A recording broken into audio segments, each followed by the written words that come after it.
this Gersano formula, which among other use is used in finance. I know this is the how I owe you on listening to me.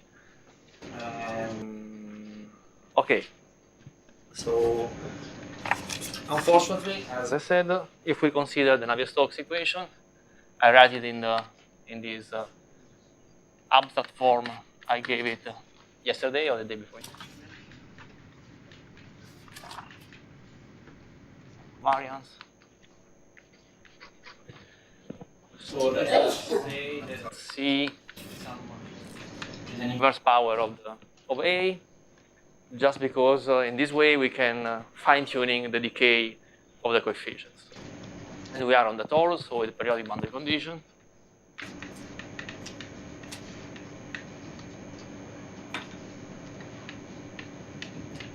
So, and as long as C is in this way, this means that C is invertible, and so we can use Gersano formula. So we want to play the game of yesterday. So what we do?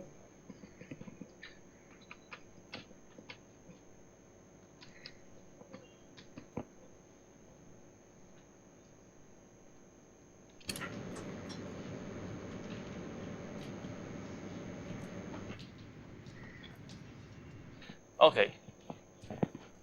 So in order to apply Gersano formula, and so change the probability space in such a way that this is a Brownian motion, a linear process, actually, a cylindrical linear process, and this would give, so by Gersano, this would give that this is equivalent to the solution to this one.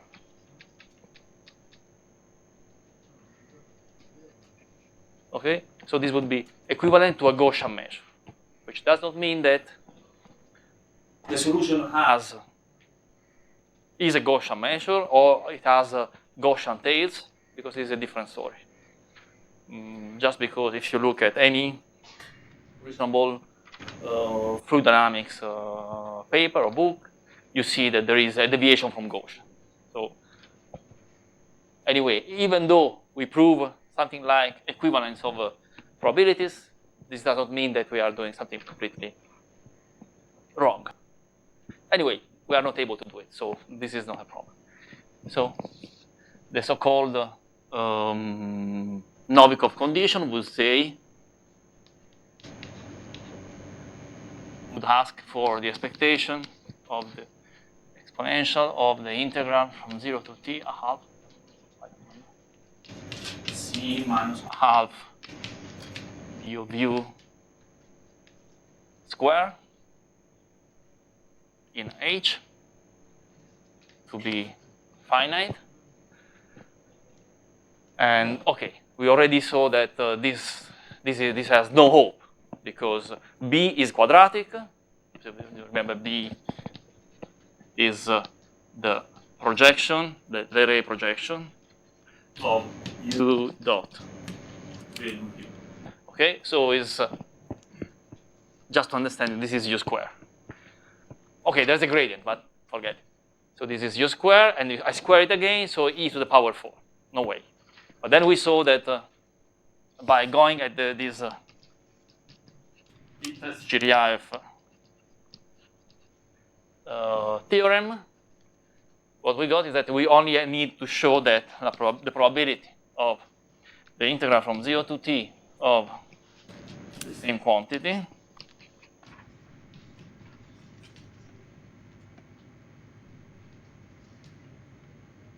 this is finite with probability 1, and this is finite with probability 1. Same quantity, but with z.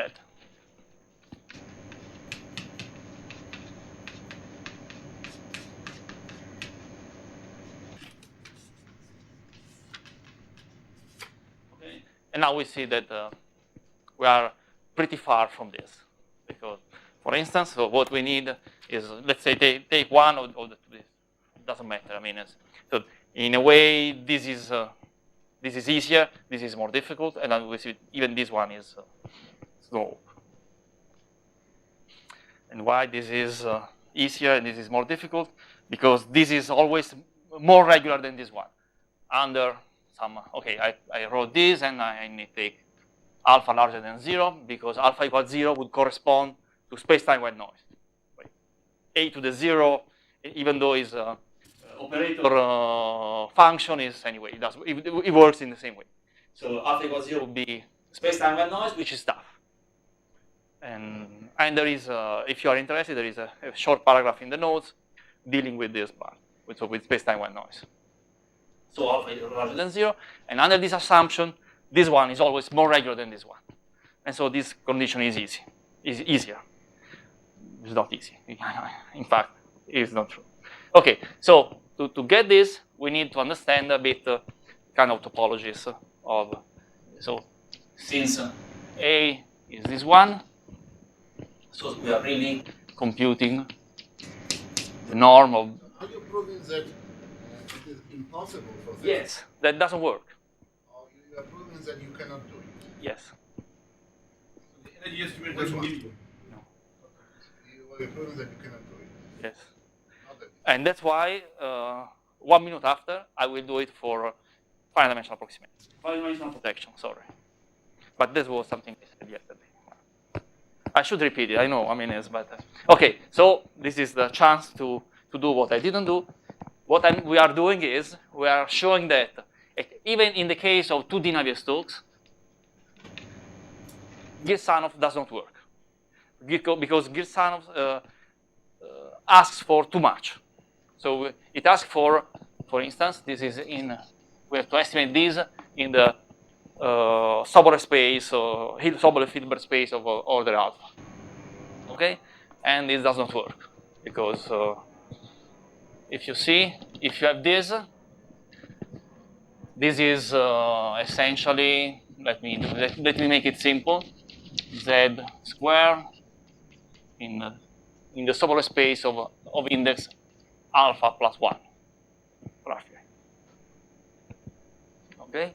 And under this assumption, I mean, this is a standard theorem on the stochastic convolution that you can find in page 0 of the book by Daprat and Sapchik, where z is continuous, zero infinity, with value in these spaces v beta, which are the Sobolev spaces of index beta, but with the divergence-free condition. Okay. So this v beta is essentially h beta plus divergence equal to 0.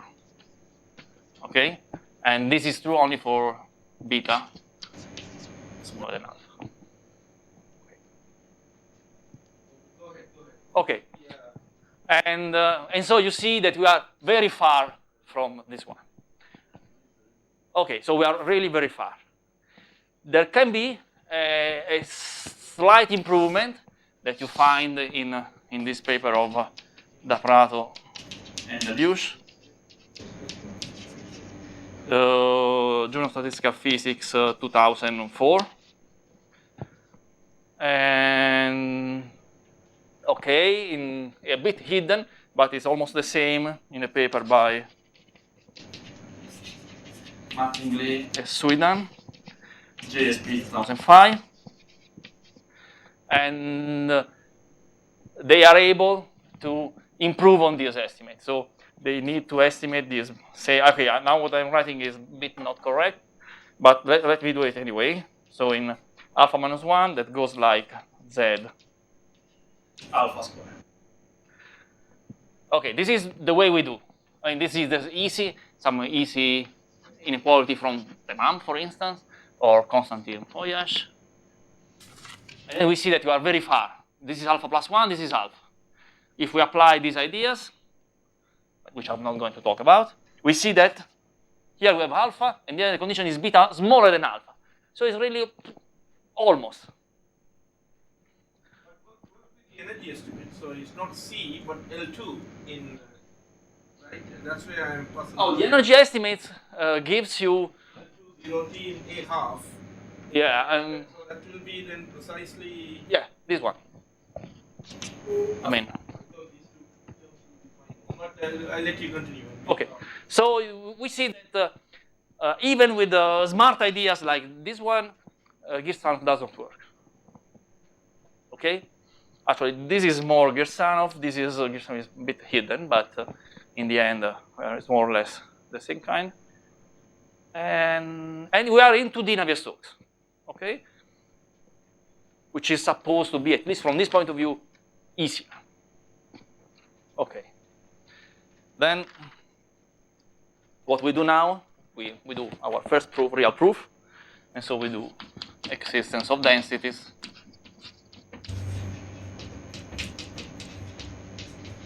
for finite dimensional projections.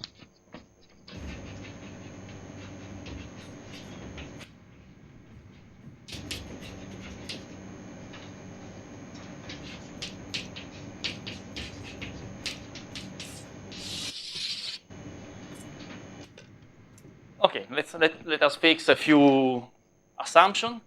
First, we are okay in periodic boundary conditions.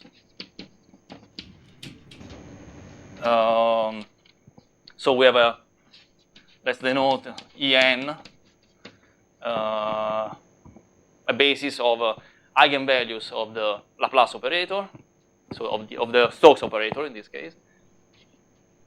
So orthonormal basis of eigenvalues of A, and as usual we order them in so that the eigenvalues are eigenvectors. The eigenvalues are in increasing order. Okay, in the case of periodic boundary condition, we even know which are the eigenvalues. Let's say k square for k in Z3. But I'm not going to use this. So it's much simpler to use simple general. Okay, so there is a covariance C, which is a trace class. That means that, okay, it's trace class. And I assume, just because now I'm going to write a formula and I want to write it easily, but there's no need to assume this. And CA commute. Now I will point out where I use this, and you will see that it's completely useless. So I fix a finite dimensional subspace of H. So this is the span of of a family of eigenvalues. Okay, with some indexes J1, JD, and what else? And I assume, oh no, this is another assumption here, very important, that the kernel of the covariance is just 0. In a way, that means that the covariance is invertible on any finite dimensional space, right? I don't ask that it is invertible in some other space. I just ask that the kernel is 0. That we can say the covariance is invertible on every finite dimensional space. Actually, for what I'm going to do, you will see that I could just assume that the covariance is invertible on this space to get projection on this space. But since the space is chosen, I mean, arbitrarily, we are not really interested in particular space, it's more honest to assume that the real assumption that is that, in a way, the covariance is non-degenerate. Okay. Okay, and that's it. Now let's see what we are able to prove. We know because either you already knew that, or we discussed this in the first lecture, that we don't know if there is a unique solution, either with noise or without. And that means that when I state a result, either I have a good technique that applies to every solution. There are some techniques that allow this, at least if the solution satisfies the energy inequality. So it's an array-off solution. Or I have to specify which kind of solution I'm using. And this is the case. Here, we consider solutions which are limit of an approximation. Here, I will use the Gagliarkin approximation that you probably saw in previous weeks. Did you? Gagliarkin approximation. Yeah, they know. Yeah. Okay, okay. But I will tell something about that. Okay, so our result is, so let U be a weak, our weak square, so weak in probability and and PDE sense, and there is the use of weak martingale for, and this weak would be weak of PDE, and this martingale would be weak in probability. Okay, and we martingale solution, which is limit of Galerkin approximation, and I will explain what the meaning of this.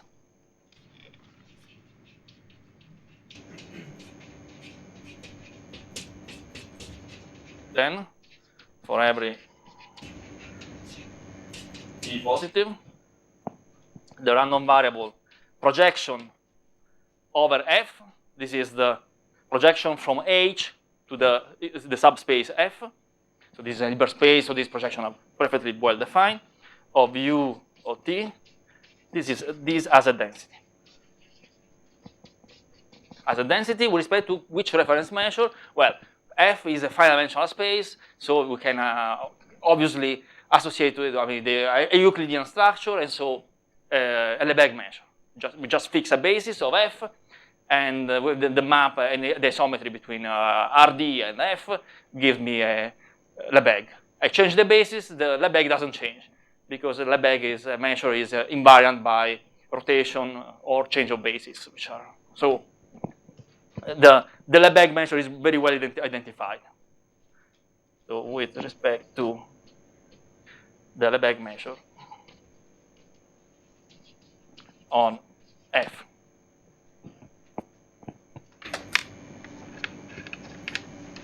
Okay, so let us give some detail on what is the Galerkin approximation. And in order to give some details and doesn't make everything more complicated, I just assumed the operator A and C commute, but there's no need to do this. Okay, so let me give briefly the idea. So let's say U is our solution, so we can expand these in terms of the basis. I have the equation.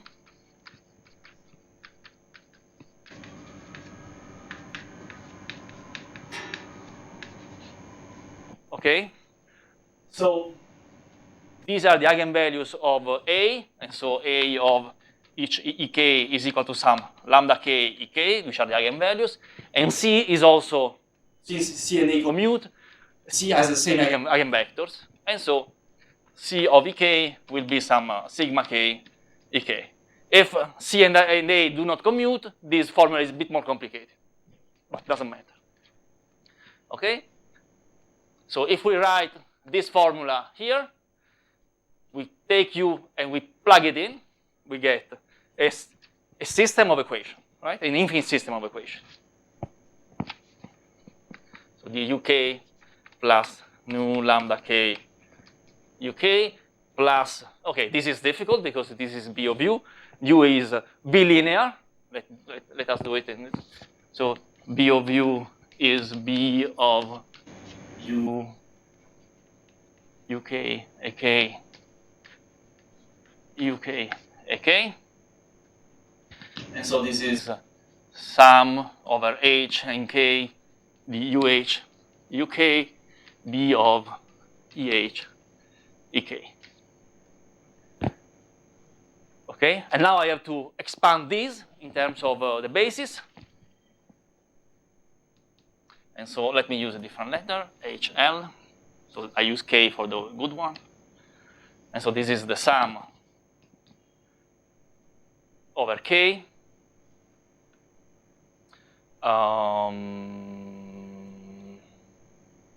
And the sum over HL of B, EH, EL,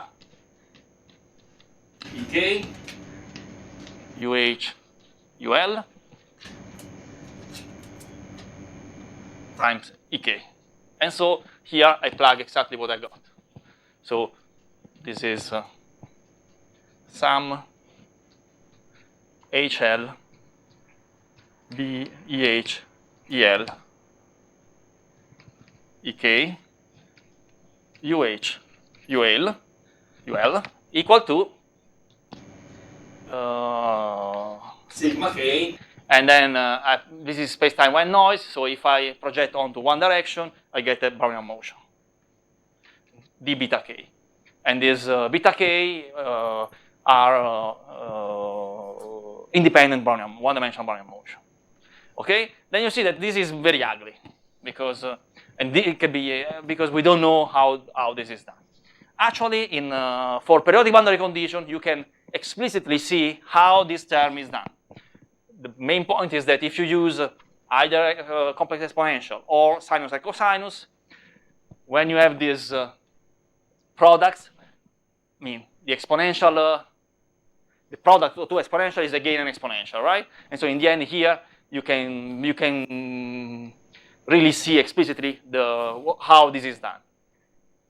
At this stage, this is not essential, but it becomes essential when you want to prove something in the case of degenerate covariance. Because then you have to know what is the effect of the nonlinearity. Okay? I won't discuss this, but at some point in the first, second, something between the first and the seventh chapter, there are 7, you will find a short recap of a proof of existence of densities for what we will see now, the Gagliardian approximation, when the covariance is degenerate. Sorry.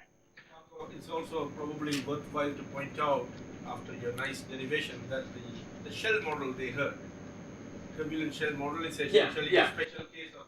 Okay, so even in a periodic boundary condition, it's not at all obvious how to, say, massage the term to get something out of it.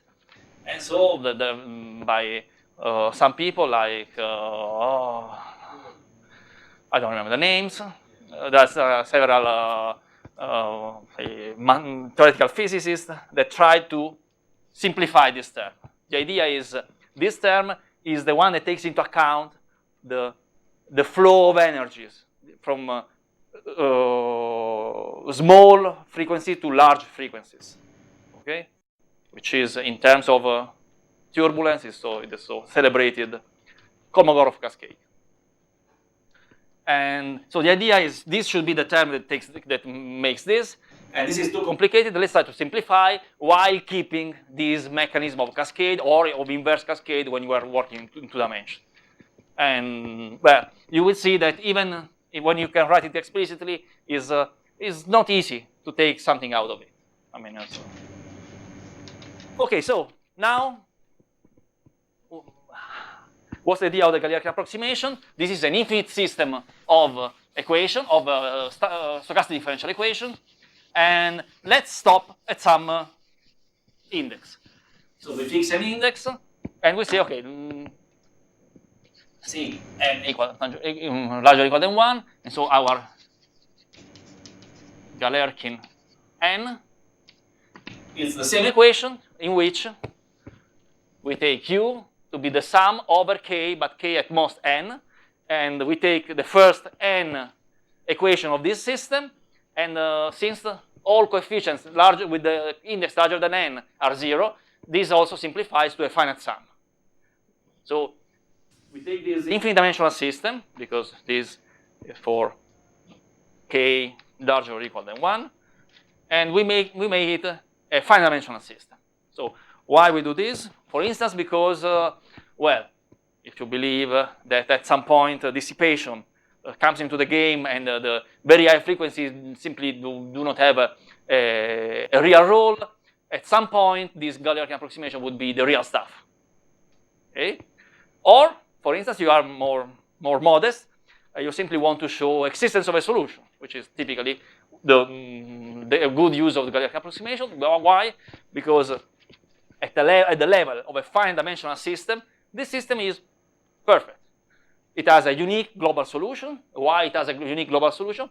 Because the way we cut the ultraviolet frequencies keeps the property of cancellation of the nonlinearity. So if I compute the energy here, or for more prosaically, if I apply Ito formula to the sum of the square of these coefficients, this term disappears. And that means that we have a bound, we have the quantity, so the Euclidean norm is bounded. So this is a differential equation, so it has a local solution, but there is a bounded quantity, which is very good, or you can call it the Lyapunov function. That's it. This system has a unique global solution. And no problem of regularity, because in finite dimension, all topologies are the same. Okay, so we can compute the H12 norm of the solution, and we are happy because we have a finite number, which is completely useless because it diverges in n. But still, we have a unique solution. So we have here the UK, and we put an n here, plus UK n, plus, okay, HL smaller or equal than n of this quantity. Let's call it BKHL, just to make it faster. BKHL,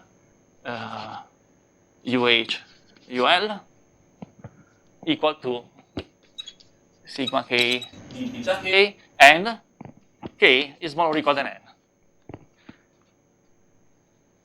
So this is a stochastic equation. You can easily prove that this has a unique strong solution. In particular, we are interested in the law, and the same energy estimate that has given us regularity in 2 days ago can be used here to get compactness out of the laws of this system. So let us say that we have the law of UN. I should say something about the initial condition. So, but let us say that the initial condition converges. So the initial condition is just the projection up to the first n modes of the original initial condition. So it converges strongly in L2, and so this makes everything easy. So Pn is the law of UN, and I'm pretty sure you already saw this. So this family of measures is compact. Okay, so and since we are dealing with probability measures or infinite dimensional space, they are actually tight, right? You already know about that because at some point I captured the Prokhorov word, so I'm pretty sure you know about that. So this is tight, and in particular, this means that up to a subsequence, this converges weakly to a solution to the original equation, so the infinite dimensional system. And you can prove that a solution is this infinite dimensional system, a weak solution, weak martingale solution of this infinite dimensional system, if and only if it's the weak martingale solution of the original Navier-Stokes equation. This is not, you don't even need the energy inequality for this. So you can give sense, because this is the correspondent to being a solution in distribution. So it's the same. Okay, so what we do now? Now we have our nice approximation sequence. So we fix a function, we fix a solution, and we know that this solution is linked to Galois approximation. This means that there is a subsequence which identifies the solution. So this is a subsequence here which converges to the law of this solution. I change the convergence subsequence, I may get a different solution, right? Because if I get only one, then I mean, it's not uniqueness, but it's not uniqueness because it's not at all obvious that a solution of Navier-Stokes is the same for a different approximation sequence. Again, if you are able to prove that there is only one solution which is limit of Galerkin, this doesn't mean that the solution is unique.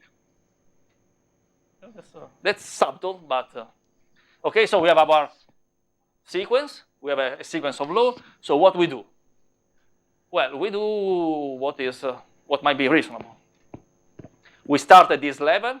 At this level, we know that, well, for instance, our Girsanov trick now works because we are in infinite dimension. And in finite dimension, no problem of topologies, which was the problem I pointed out just 5 minutes ago. This is not the only way to do this, but we know that at this level, at the level of Galerkin approximation, the solution has a density at any time. So this same statement is true for each Galerkin approximation. Okay? One way to do this is to use our friend Girsanov. This time, no problem of topologies. Well, we have to use the version of Girsanov which comes from the theorem of Lipstadt-Shiryaev, because otherwise Novikov condition would not work. But at the level of the Galerkin approximation, we know that this has a density. And because we can absorb this term with this one, each of these sigma k, you see this assumption is essentially equivalent, well, is equivalent to sigma k different from 0 for every k. Right? You know, if some of these are 0, I could not make these into this, right? So this is for this method, the fact that these are different from 0 is essential.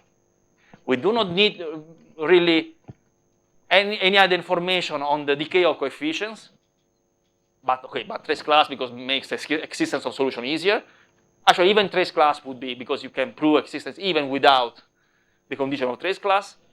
But the main point is that these are different from 0. Since each of these are different from 0, from Girsanov, we know that we can absorb this one here, and so this has a density. In the same way that didn't work 5 minutes ago. Because 5 minutes ago, well, 10 maybe, we were working at the level of infinite dimension. And so, clash of topologies. At the level of finite dimension, fine.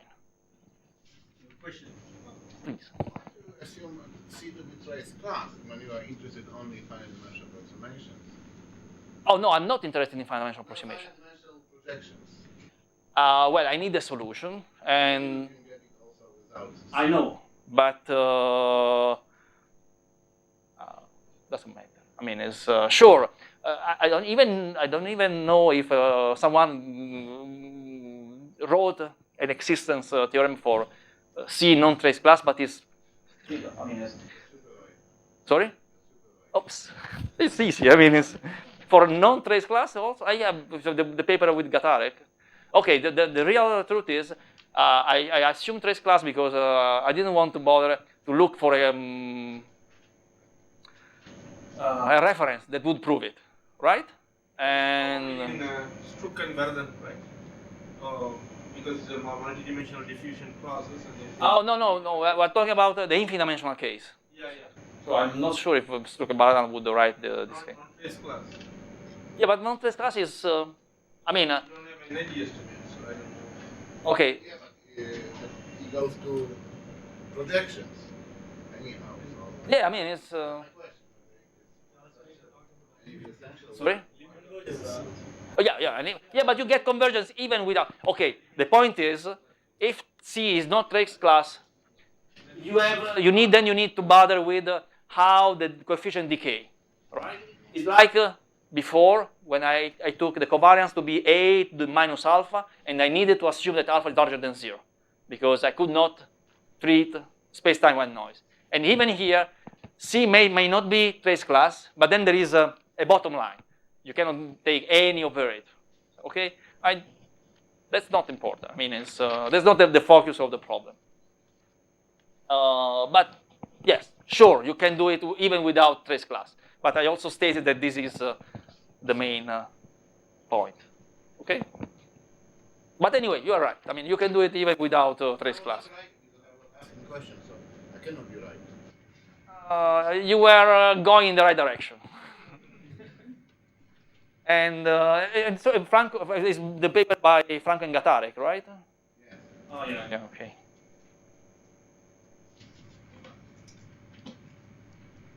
Well, you can do it even without C trace class, but since we have also assumed a lot of other simplifying assumptions, we simplify the whole thing in this way. And okay, so what was it? Okay. We have a density, so. Actually, we didn't prove this, but this density is also C infinity. Actually, is in Schwarz class. But to prove this, you need Malvan calculus that would follow in 20 minutes. Okay, and there is a proof of this in the notes. So the density are C infinity.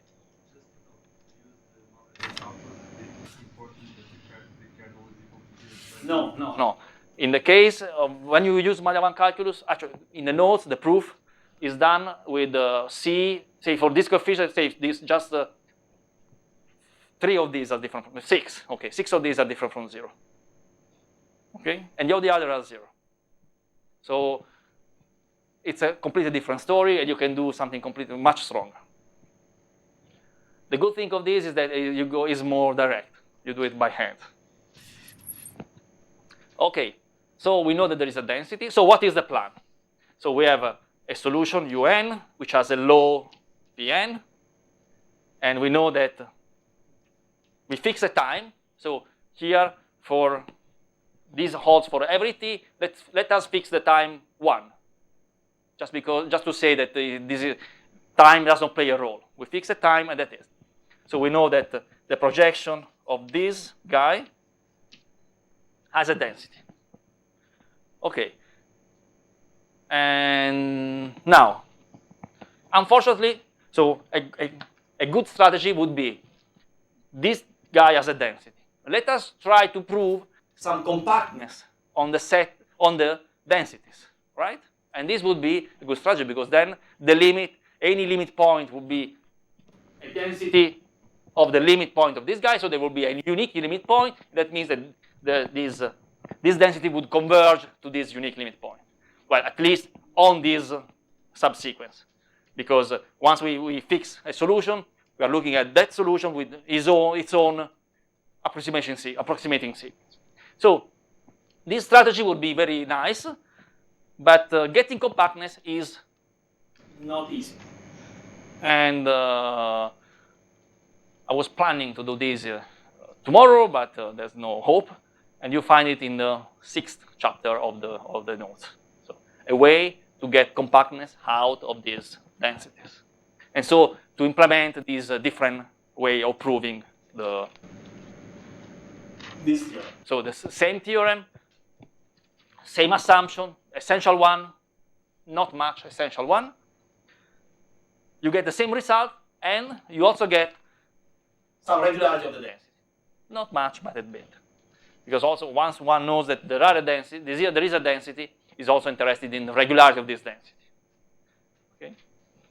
So we won't do this. So we will not prove that these densities are relatively compact. So there is a limit point, and if I concentrate on this subsequence, there is only one limit. If any, there is only one limit point, and so we will do it a different way.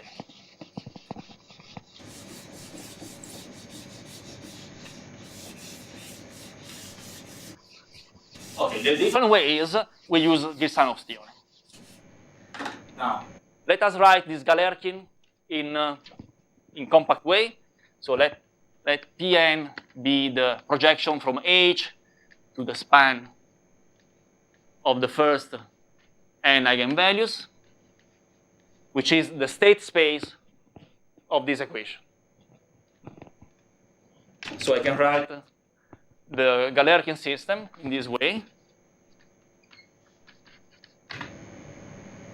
as VUN plus AUN plus the projection onto the first n modes of B of UN equal to Pn sig C half dWt. Okay, this is since this is finite dimensional operator, even though here is infinite dimensional, in the end I get something which is finite dimensional. And as usual, I didn't write the dt, but you are already used to it. Okay, so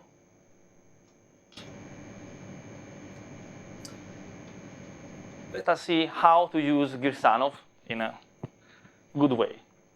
First try, we take this and we put it here, right? But this cannot work because we're interested in an asymptotic result.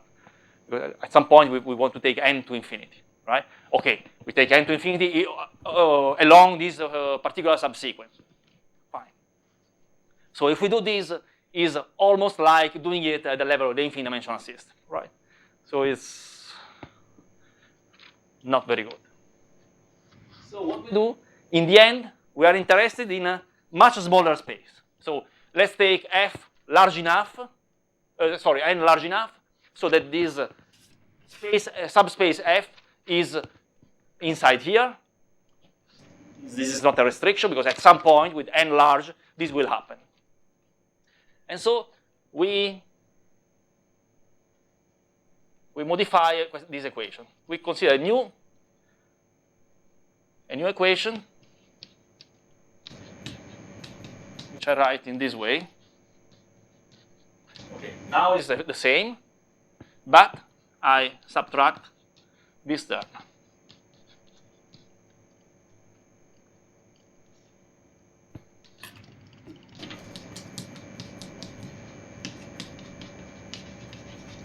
Okay, so it's a different equation because I changed the drift, but now I know that by Girsanov, I can show that the law of these two are equivalent. Why? Because, well, I change it by this term, right? So I can put this term on this and change the probability measure and get that they are equivalent by our Girsanov theorem. Which version of Girsanov I use is the Lipset-Shiryaev version. Okay? And everything is fine because also this is even at least one of the two estimates is also independent of n, because this is this one, clearly. And why we do this? Let us see. The law of this is equivalent to the law of this. Now, let us project this on the F space, which is the reason why I took this special. If I project, so this is a change of drift. This is projection onto F. What I get the d projection of F Vn plus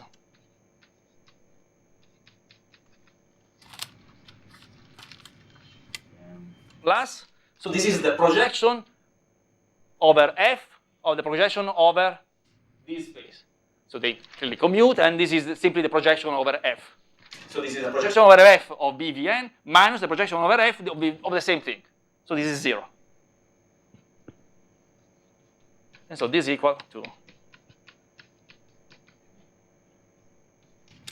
Okay, and this is cool, because now we have found out that independently of n, the projection of this new process has a law which do not depend on n. Let us see. We see the n, but it doesn't matter because this is pi f of Vn. This is, okay, A applied to this, and this is, again, independent of n. So these are the same distribution.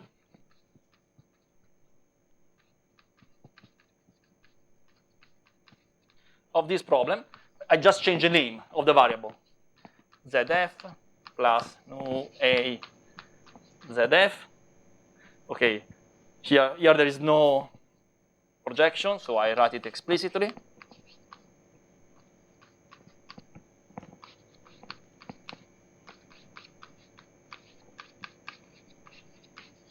And you see, here there is an n, but is this does not really give an explicit dependence on n, because if I consider this equation, these two are the same. Actually, are the same equation. Okay, and the law of this is a Gaussian on f, which is independent of n. Okay, which is very good now because this gives us stability in the limit. Okay. So again, as in a way was implicitly pointed out by Chislev, here we are dealing with a finite dimensional space. So we are not really interested in all the rest. Well, sure, all the rest is there because our solution is the infinite dimensional solution.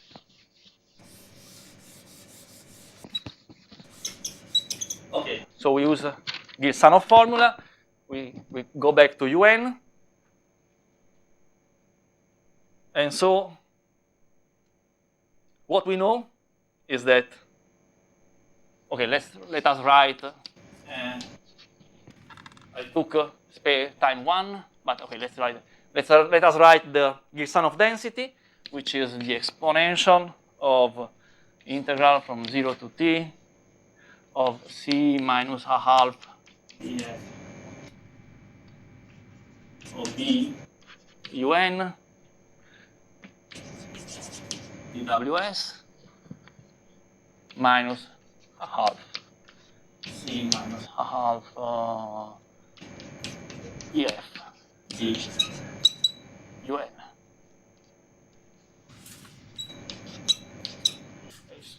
Okay, and now you see why it's good to have a financial projection, because this is c to minus a half. And we need to invert this operator, or at least we need to know that we are computing this inverse in the range of CR, or where this is invertible. But this is finite dimension, so everything is fine. These coefficients are different from 0. And actually, in this inversion, the only coefficients which are involved are those coefficients corresponding to the indices here. So in principle, one does not need this, but in the end, okay? So this is the density. And now what we know, we keep this. We know that if I take, so given a measurable set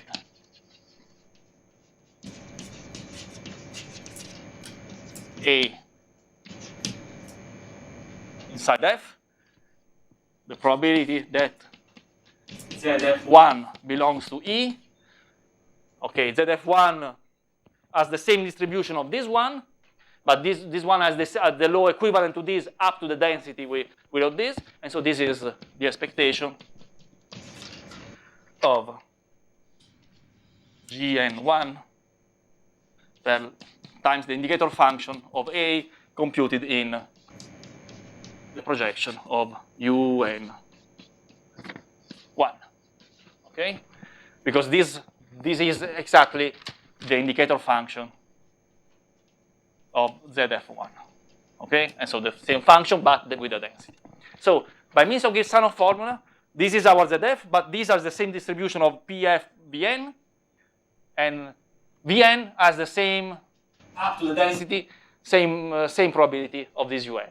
So if I add the density, I get the same. So this is independent of n, and this is Gaussian, and this Gaussian is non-degenerate. So since it is non-degenerate Gaussian, this also admits a density, and so this is 0 essentially if and only if E is equal to 0. Sorry, E has a 0 Lebesgue measure. Okay, and this is going to be very useful.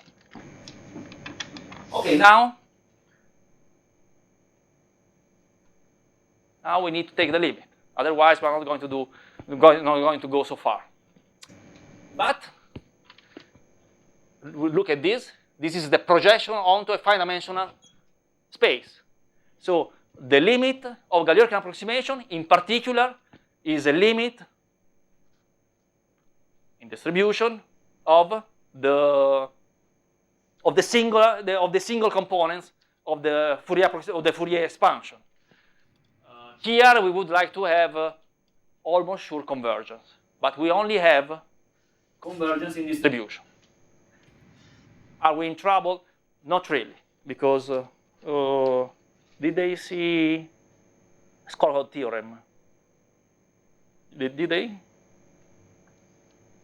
So convergence of two measures absolutely, and the limit is also absolutely complete. No, because if you have a convergence in distribution, then in a different probability space, you have convergence in almost sure.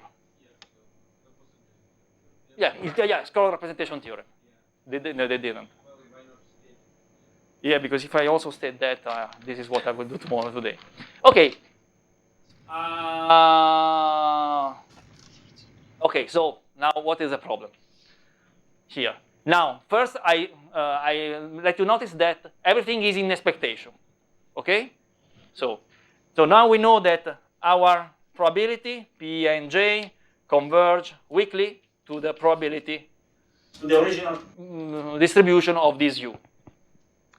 Fine. But here we want to pass in the limit in this UN. And this UN, the law here of UN is really involved. But this is something that which is easily overcome by the so-called scored representation theorem. If I have a convergence in distribution of measures, then I know that there is a new probability space, and there are some random variables with corresponding law in which the convergence becomes almost sure in the corresponding topology. So this P and J converges to P. So there is a new probability space.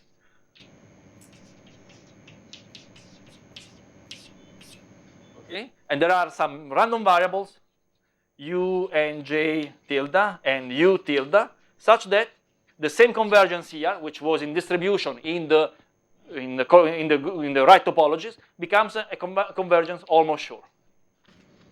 Okay? And that means that now up to going to tildes, which I won't do, but now since everything here is the same in distribution, here I can put tildes everywhere, but the tilde here would be here with everything with tilde, and get the same thing. Okay? So this allows me to also to pass in the limit in the Gilson of density. Why? Because here only a finite number of terms are involved, so the convergence is fine.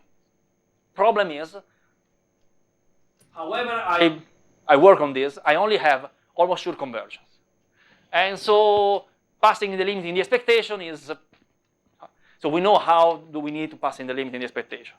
Say some dominated convergence theorem or Vitali theorem at the very least, and we do not have this. So for instance, a good way to apply Vitali theorem is to have some moment of this.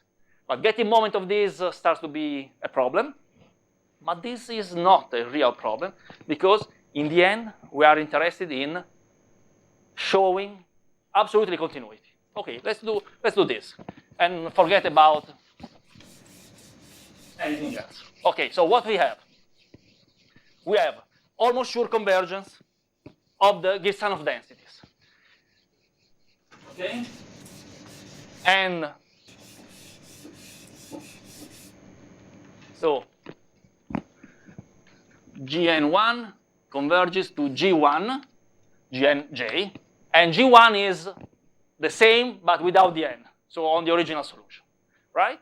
Moreover, this is always positive with probability 1. Probability that G1, okay, these, don't forget, I should put deltas, tildes, but I won't. This is positive with probability 1. When a Gilson of density is positive with probability 1, where, for instance, when this, if I have a moment like expectation of E a half C minus a half PF B UN.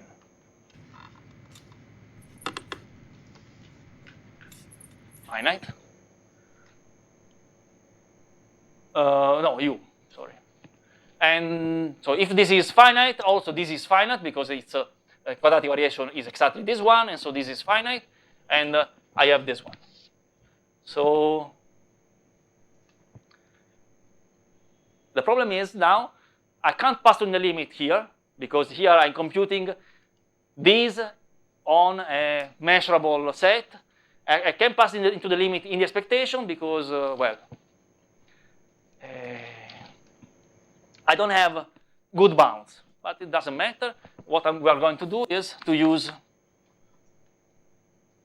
Fatou lemma. This is the G1. But if we do this, well, we are in trouble, because this is the indicator function of a measurable set in RD. Okay, and then here, there's a key point, is that we are dealing with the Lebesgue measure. Okay, so Lebesgue measure, if I take a measurable set, I know that up to a small measure, there is an open set which contains this set, and a closed set which is contained in this set. Right? I need the open set. So for every epsilon positive, there is an open set G epsilon contained in F, which contains my set E, sorry.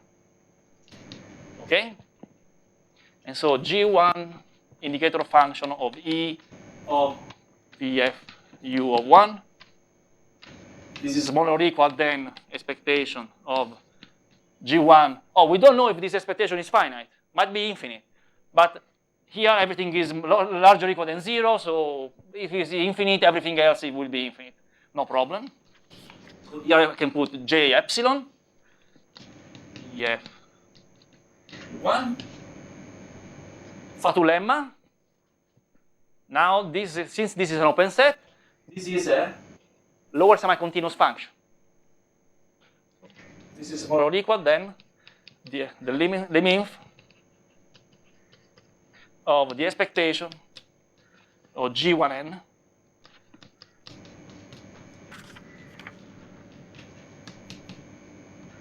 Okay, I should choose the right sequence.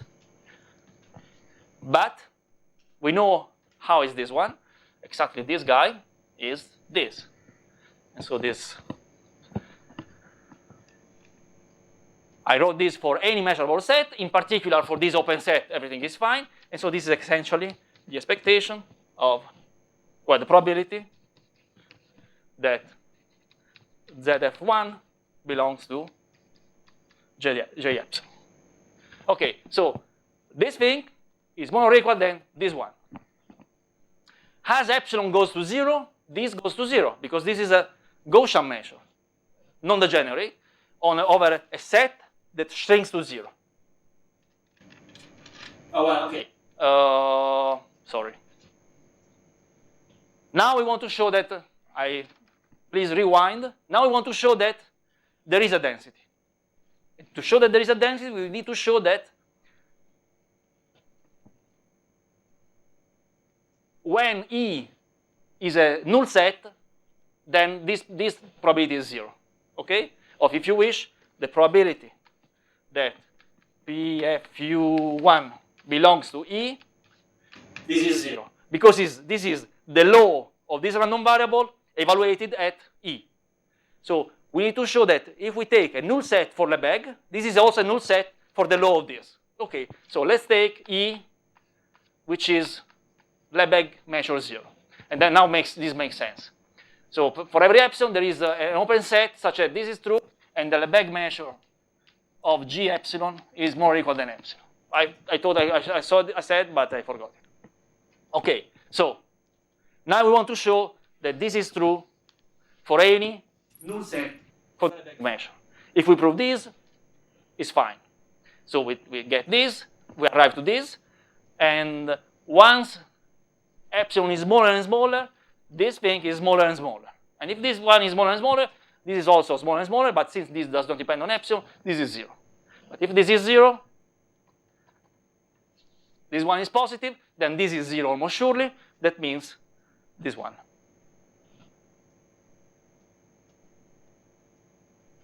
And we have a density. Okay. A couple of remarks. We did this for one time, but we can take the joint distribution of the solution at different times. The same proof works in the same way. So we also get a density in, say, in RDP for families of random variables at different times. For now, 2D Navier-Stokes, 3D Navier-Stokes. In a way, it's the same, because we have reduced everything to the five-dimensional set. So either 2D or 3D is going to work, as long as you may prove that there is a solution limit of Galois approximation, which you can do. So 2-dimensional, 3-dimensional is the same. But for 2-dimensional, you have much stronger results that tells you that the density exists even for the degenerate noise is C infinity, and so you don't really use it for 2-dimension.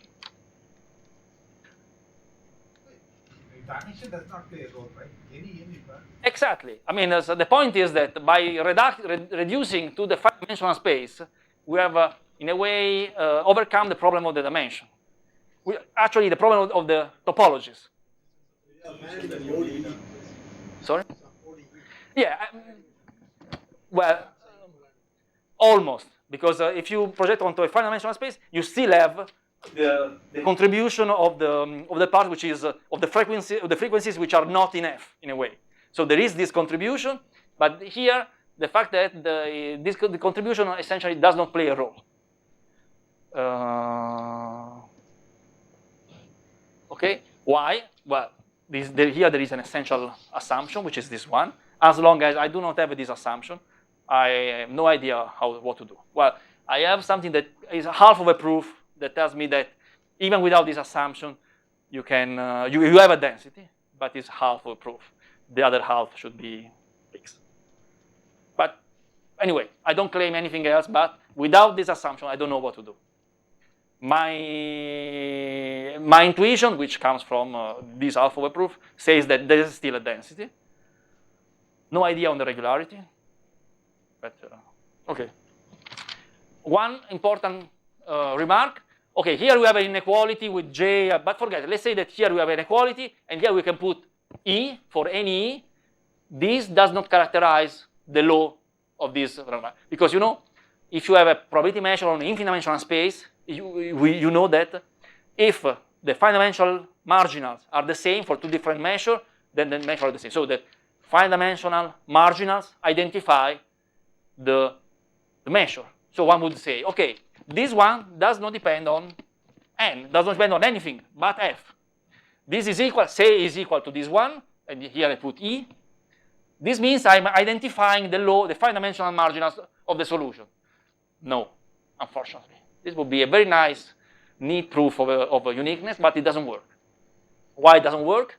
Because this guy, depends on the subsequence. I change the subsequence, I get a different limit density. Okay? And so, no characterization of the law. If any of you thought, no. Okay? And that's it. And I spent more 1 hour, very good. Okay. Any question? Any more question, actually? And because now we are switching to a different subject. Yeah, same stuff, but different approach. Okay. Now, what we want to do is get a density by means of a different approach. Here, the basic idea was I proved that there is a density because I proved the definition of absolute continuity, right? In the end, what we did here was to prove that the definition of absolute continuity holds.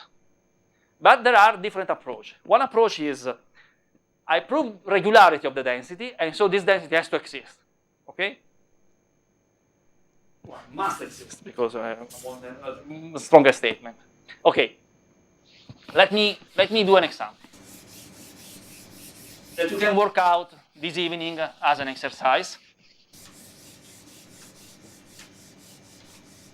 And I would love to tell you that you can find a solution on the notes, but I couldn't write it on time, and so in the notes you will find one paragraph essay to be completed.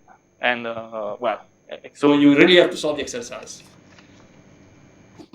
Okay, so what is this approach? This approach is simply in the end, you can say is just an integration by parts. Okay, let's see why. So let's give this simple lemma. Let's say is that. Okay, let's say x is a RD valued random variable, and let n larger or equal than d plus 1, and if for every multi-index alpha with alpha smaller or equal than n, we have that the expectation of the derivative with respect to the multi-index alpha of phi of x is smaller or equal than Cn subnorm of phi for every phi C infinity with compact support, bounded, it's easier, but it's the same, you know, over D. then X has a density. Has a density P, which belongs to C n minus D minus 1 over D. Okay, that's the idea which I said very roughly. We prove it by existence by regularity. Okay, so what we do? Let us take a random variable. We can even make it D equal 1, doesn't matter. Actually, the proof is exactly the same. You don't really simplify by going to D equal 1. So, what's the idea? Look at this term. If we write this in terms of the density, so say there is a density. I mean, it's the.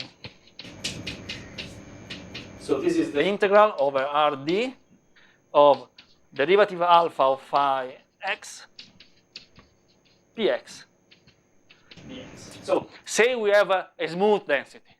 We can do on the density whatever you want. So what you do here, you do integration by parts. You take all these derivatives and you put them on P, right? And then if you do this, you get the integral over phi times some derivative of P. Okay? And then you find out that this actually is a functional which is continuous in subnorm. By duality, this means that the derivative of P must be a good function. Okay? It's like how to know that a function is LP. You multiply by any function in LQ, and you know that if you discover that this multiplication is the integral, is bounded by the norm of the function in LQ, then this means that this function in LP, because we can identify the dual spaces. Okay?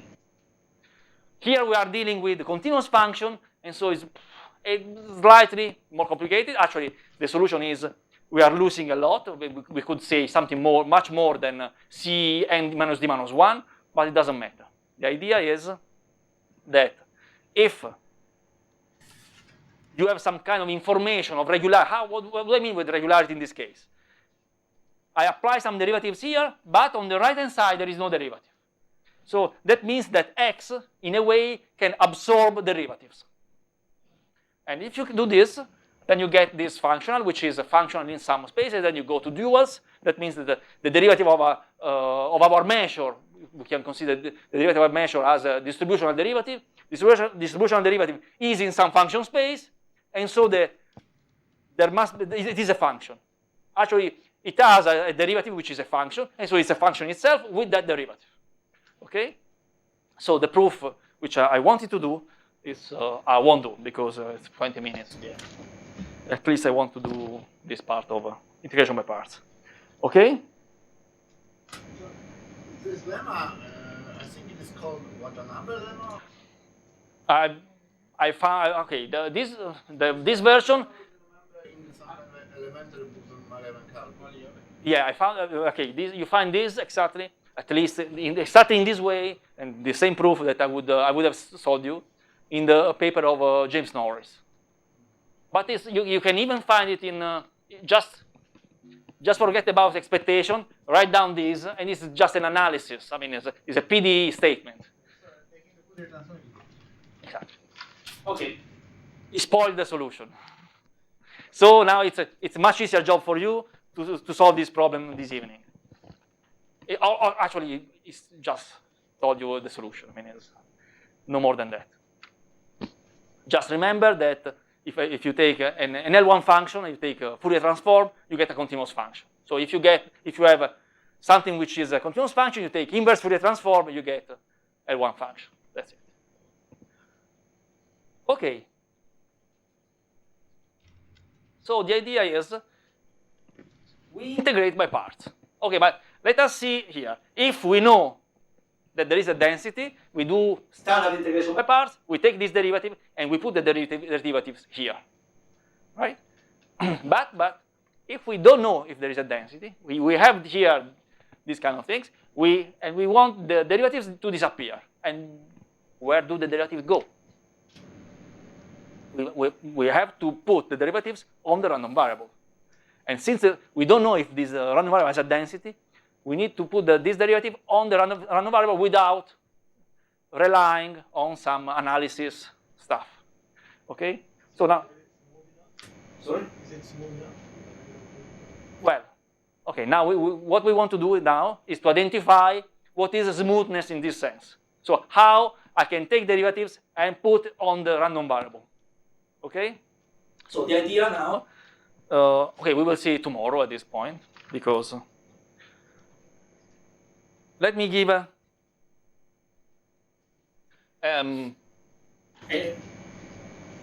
definition, and then we discuss this definition. So we need to put derivatives somewhere. So as usual, we start by defining that we can do this, and then we will discover how to do this. And this is the topic of tomorrow. So let's start with integration by part.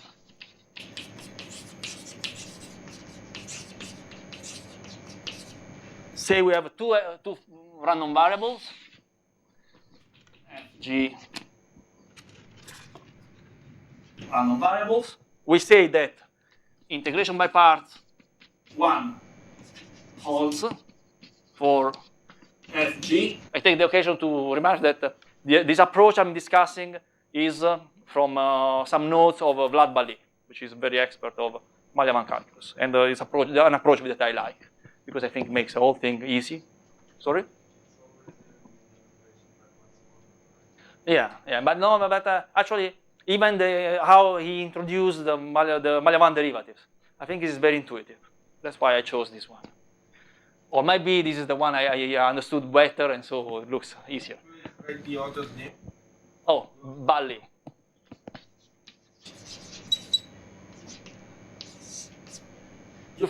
These notes are available online. It's a course that he had some, I don't know, but you find and anyway, I think I put the references. I hope in the notes. So, okay, integration by part 1 holds for Fg if there is H1 Fg in L1 omega, such that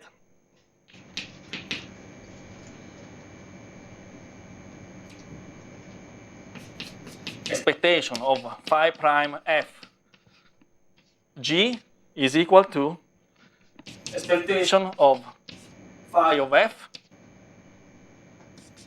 h1 fg for every phi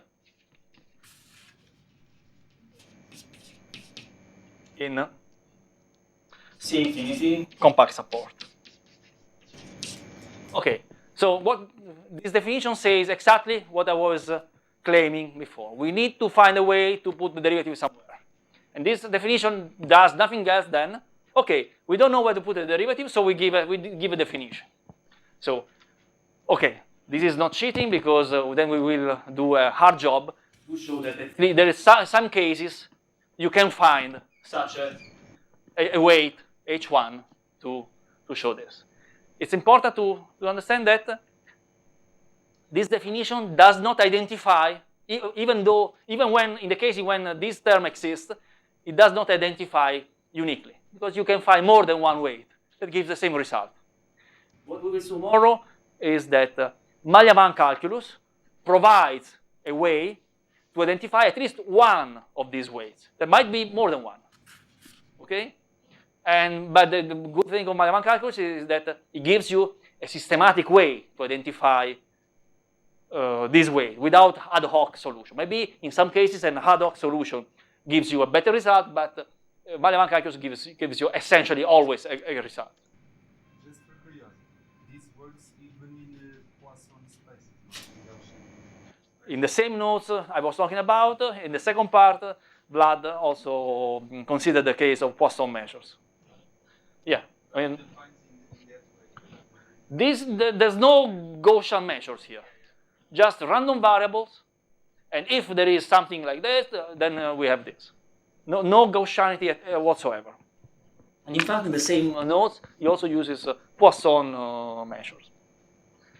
Why EBP1 and why having a G is simple, because then we can have IBP2, 3, whatever. Okay? And the definition is the same, IBPK.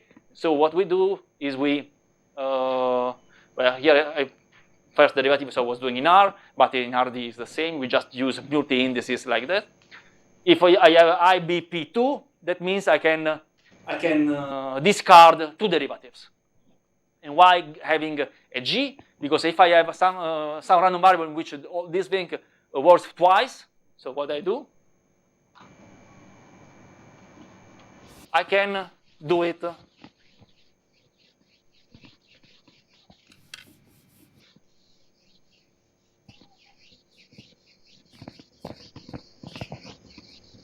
so IBP2 means IBPK essentially. IBPK means a kth derivative of phi of f g is equal to expectation of phi of f h k f g, and so IBP2 is equivalent to twice IBP1, right? So for instance, you have a second derivative of f times 1. So I want to g to play the role of 1. And I want to get rid of two derivatives. And I do one by one. This by integration by part, which we don't know if it holds, but say it holds. This is the same as h1 f1, right? And now I use it again. Phi of f, h1 of f, h1 of f1. And this is a good h2 of f1, okay? So that means that's why in the definition there is this g, which at first sight one will say, well, why? Okay, that's a good reason. Makes the whole thing easier. Again, there is no unique weight, so this provides one weight for this thing. Okay, let us do an example, which I would have worked it out with you, but I will give you as an exercise. Now, this is an exercise you should be able to work out because you can do it with Girshanov formula.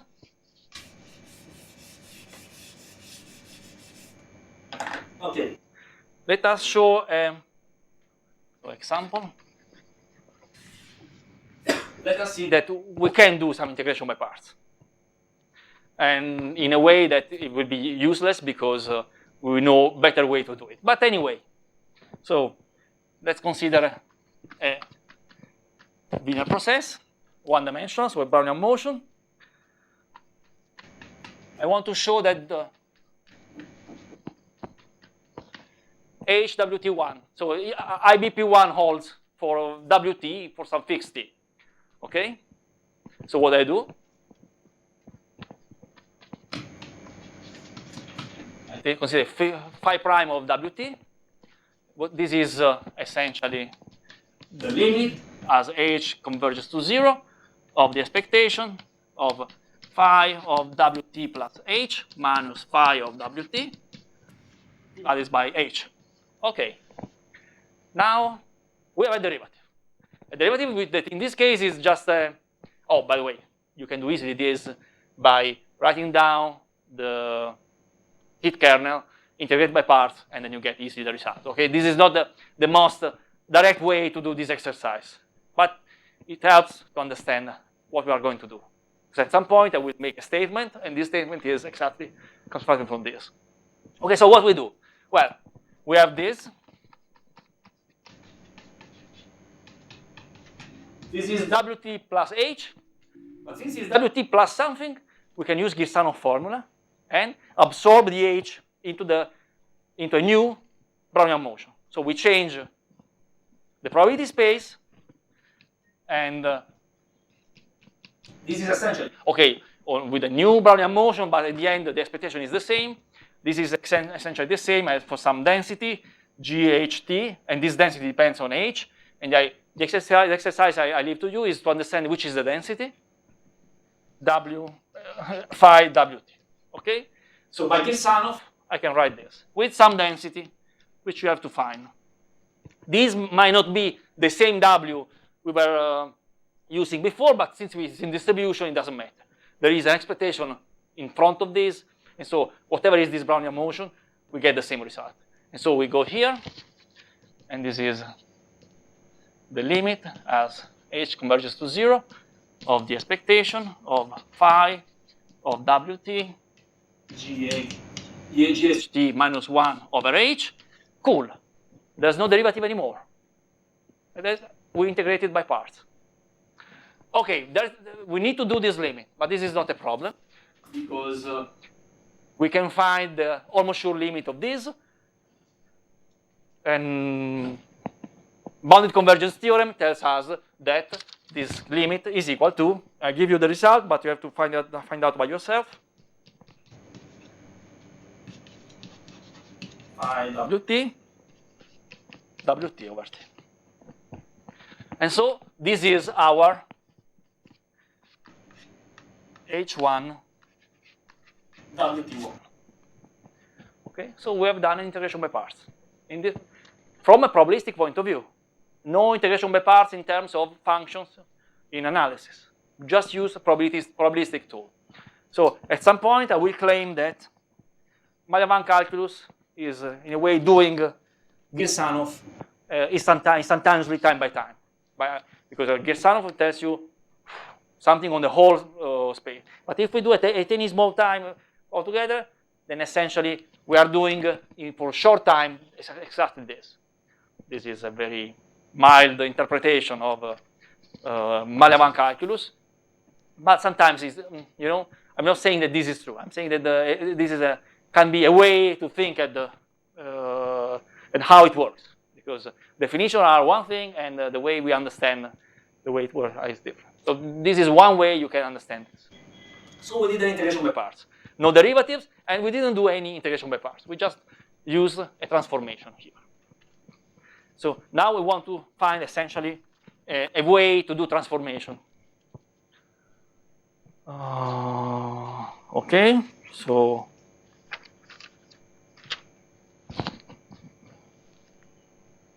okay, now nice to have this integration by parts, but why it should be useful?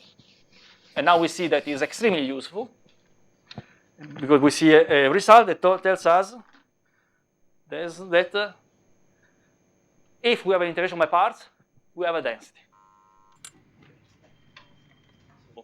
It's proposition.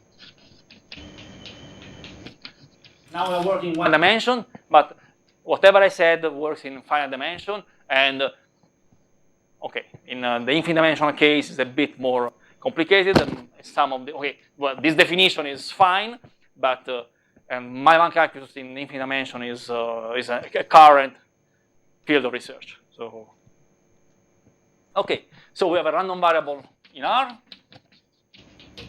Assume that integration by part F1 holds. Then F has a continuous density.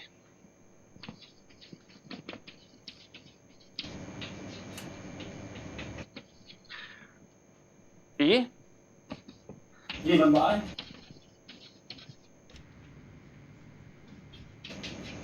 P of x is equal to the expectation of the individual function of the set x infinity evaluated at f times h f1.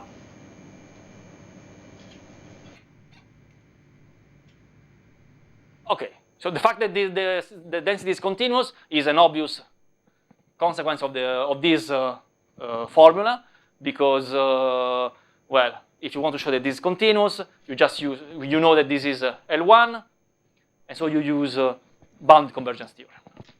So this gives continuity without any real effort. So the main point is that that there is a density.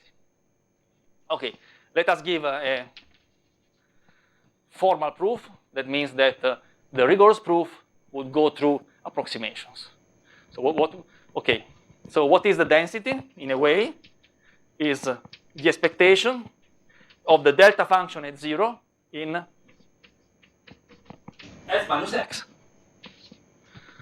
Okay, if you compute, if you integrate over a set, integral of p of x over a set A, you integrate this, you interchange expectation and integral, and you get that this is exactly the probability that f belongs to the set A, okay? And so this is a formal formula. Integral of A, p of x dx is the expectation of the integral of A of delta 0 f minus x dx. So this is 1 over the set of A and 0 otherwise, and so this is the probability that f belongs to A. And so this is a good representation of the density. But this is formal. To make it meaningful, what we should do, we should just take a sequence of a smooth function which converges to the delta function. Okay? So a sequence of modifier, for instance. But this is the way one really prove it. We won't prove it really. We will just give an argument. So we represent the density in terms of the expectation of the delta function, and the delta function is the derivative of the Heaviside function, right? Do you know distributions? Not much. But I can go ahead, or okay. And the distribution is really a basic topic. So this thing is the derivative in x of the indicator function of, for instance, well, of 0 infinity. And so if we have the indicator function of x minus something, this is the derivative of 1 x plus infinity. Okay? Fine. So our density, px, is the expectation of delta 0 of x minus f. And so the expectation of the derivative of 1 over x infinity computed in f. Okay. So we have the derivative of something times 1. Okay. It's time to use our integration by parts formula. This is the expectation of 1 over x infinity of f time h1 f1. That's the formula. Okay, so by integration by parts, we get a density. We do in larger dimension, and we will see that one integration by parts is not enough. And why? Well, because we saw it already in the first lemma I stated that we put as an input n derivatives, and we get back n minus d derivatives. So there is a problem of regularity that comes from the dimension. As many directions you have to take into account gives you a weaker regularity. And this way we see the same phenomenon here. In one dimension, it's enough to have one integration by parts. And if I want to say something more, for instance, in terms of regularity, because if then I want to get some derivatives of the density, I need, say for instance, for the first derivative, I need 2 integration by parts. If I want to get something in a larger dimension, I need essentially more derivatives. Right? I mean, you know, it's like when you go from the density to the partition function and vice versa. In dimension 1, you do one derivative. Dimension d, to get the density out of the partition function, you do d derivatives. So it's the same. Okay, time is over.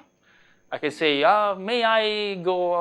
Then say yes, I do, but I won't. I only give you.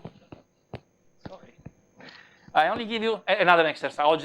Oh, sorry, I'm tired, so I'm using a bit of words in Italian. Okay. Today is the exercise day. I give you another exercise.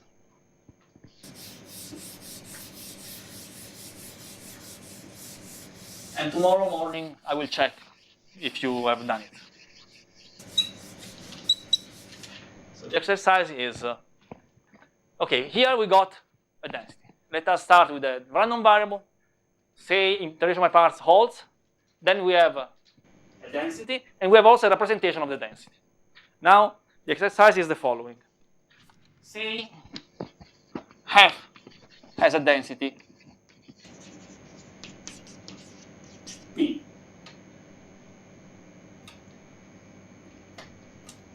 If, now we write this, phi prime of F. And since this has a density, this is the integral of phi prime of x dx in the x. So from here, we want to identify a weight that gives us an integration by parts. We are using the integration by parts because here we can integrate it by parts in the standard way. And in the end, what we get is